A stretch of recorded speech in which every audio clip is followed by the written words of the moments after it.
is what it is. You know what I was gonna ask you on the pod is like, because he's kind of like become like a viral name in the skateboarding world right now, is a Gifted Hater.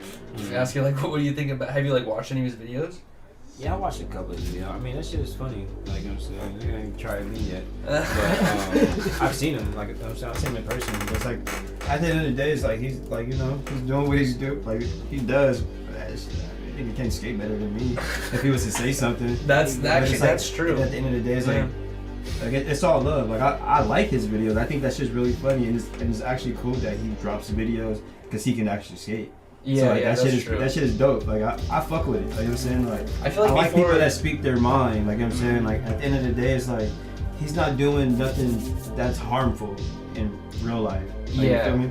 So it is what it is. That is true. I feel like before Gifted Hater, I forgot what the dude's name was, but there was a guy on IG that would take old video parts or just any video parts and be like, zoom in and be like, he tail drag right here, he toe tap, and they would like call out shit in video parts. Exactly, that's real. I mean, but that's real life. I mean, because like, that's how I fucking zoom in on my content. At the end of the day, it's like, nigga, if you scrape, you scrape. No, I feel that. So like, that's why I'm selective on the footage that I put out, because I am the kid that was in the skate shop that was with the person that runs the shop. Like, oh, look at this footage. Let me see yours.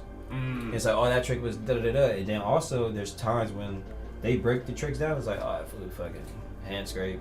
Yeah. Fucking toe. That was whatever. Oh, that shit was kind of rocket. That like, That shit was kinda rocket. like you feel me? So like I'm listening to that and it's like, yeah, like when I do my shit, like there's no room for that. Like, you know what I'm saying? So like it goes back to pharmacy, because like I'm saying, like who I come up under is like Brian Herman, fucking Leo Romero. So I saw in your interview, Matt Allen, like, you know what I'm saying. So with the pharmacy interview, you said like I was skating with Brian at that time, and I don't know if you meant Brian Herman or not, but you were skating with Brian like a long time ago. Yeah, like that's who I was introduced to, like how like to be a skater.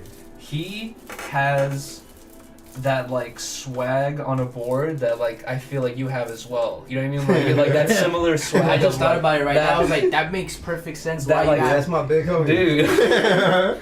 Yeah, Brian Herman, like, you know what I'm saying, like, yeah, like he's a big influence, and that's me. When after I moved from Inglewood to Palmdale, so like Brian's from the desert, so like he still lives there too, I think, right? He's from Victorville, so he's like the head, like, you know what I'm saying, like, oh, Brian Herman's like, oh shit, he's about to go pro. He went pro. It's like when I got in there, it was like, oh, this is what we do with our skaters. One of our skateboarders is Brian Herman. He's on Baker. I'm like, what the fuck is going on? This is me coming from Inglewood, going to the skate shop for the first time. Yeah. And be like, yeah, I'm trying to get sponsored. You feel me?